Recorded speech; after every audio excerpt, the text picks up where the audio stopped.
ஒரு ஊரில் ஒரு ராஜா இருந்தார். ரொம்ப வல்லமை படித்தவர். அவருக்கு ஒரு நாள் என்ன யோசனை, தன்னோட பிறந்த நாள் அன்னைக்கு ஒரு அபூர்வமான ஒரு மோதிரம் செஞ்சு போட்டுக்கணும் அப்படின்னு ஒரு யோசனை வந்தது. அவர் அரசபையில் இருக்கிற மந்திரியை கூப்பிட்டார். மந்திரியாரே, என்னோட பிறந்த நாளுக்கு ஒரு அபூர்வமான மோதிரம் ஒன்று பண்ணி எடுத்துகிட்டு வாங்க. அது வித்தியாசமாக இருக்கணும், எப்படின்லாம் தெரியாது, வித்தியாசமாக இருக்கணும் அப்படின்னு சொன்னார். அந்த மந்திரியும் சரிங்க ராஜா அப்படின்னு போனார். அவர் போய் அந்த நகை பண்ணுறவர்கிட்ட சொன்னார், இந்தமாதிரி ராஜா ஒரு அபூர்வமான ஒரு மோதிரம் கேட்டிருக்கார் அப்படின்னு. அவரும் சரி அப்படியே பண்ணி கொடுத்துட்றேன் அப்படின்னு சொல்லிட்டு ஒரு மோதிரத்தை செஞ்சார்.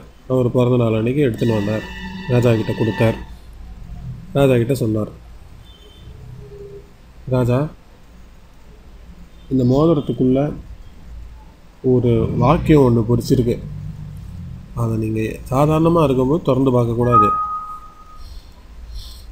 நீங்கள் எப்போல்லாம் ரொம்ப சந்தோஷமாக இருக்கீங்களோ, இல்லை எப்போல்லாம் ரொம்ப வருத்தத்தில் இருக்கீங்களோ, அப்போ மட்டும் அந்த மோதிரத்தை திறந்து பாருங்கள். மற்ற நேரம்லாம் எப்பவும் போல் இருங்க அப்படின்னு சொன்னார். ராஜா சரின்னு விட்டுட்டார். கொஞ்ச நாள் ஆச்சு. ராஜாவோட எதிரி படையெடுத்து வந்தார். இந்த ராஜா தோற்றுப்பட்டார். தன்னோட ராஜ்யத்தெல்லாம் இழந்துட்டார். உயிருக்கு பயந்து மலைக்கு ஓடி போயிட்டார். மலையில் ஒரு குகையில் போய்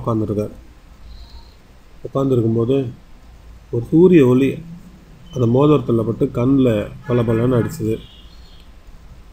அவருக்கு உடனே ஞாபகம் வந்தது, ரொம்ப சந்தோஷத்தில் இருக்கும்போதும் ரொம்ப வருத்தத்தில் இருக்கும்போதும் இந்த மோதிரத்தை திறந்து பாருங்கள் அப்படின்னு மந்திரி சொன்னார். என்ன தான் இருக்குன்னு பார்ப்போம் அப்படின்னு சொல்லிட்டு மோதிரத்தை திறந்து பார்த்தா அவருக்கு ஒரு உற்சாகம் வந்துடுச்சு.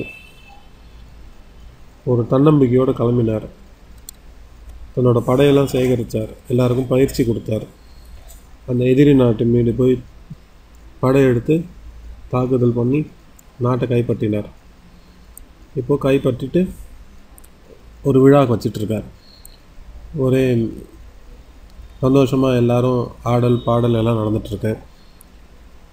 அப்போது சூரிய ஒளி அந்த மோதிரத்தில் பட்டு ராஜாவோட கண்ணில் பலன்னு அடிச்சுது. ராஜா திரும்பி திறந்து பார்த்தார். அமைதி ஆயிட்டார். அப்படி அந்த மோதிரத்தில் என்ன எழுதியிருந்ததுன்னா, இந்த நிலையும் மாறிவிடும். இதுதான் அந்த மோதிரத்தில் எழுதியிருந்தது.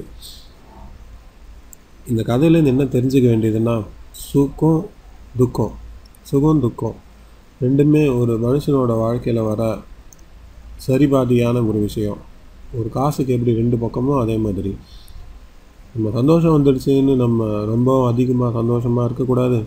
ஒரு வருத்தம் வந்துடுச்சுன்னு சொல்லிட்டு அதிக வருத்தப்படவும் கூடாது. இது வந்ததுன்னா அது இன்னும் கொஞ்சம் நாள் கழித்து வரும், அது வந்ததுன்னா திரும்பி இது வரும். ஸோ இந்த நிலையும் மாறிவிடும் அப்படிங்கிறது தான் நம்ம இதுலேருந்து புரிஞ்சுக்க வேண்டியது.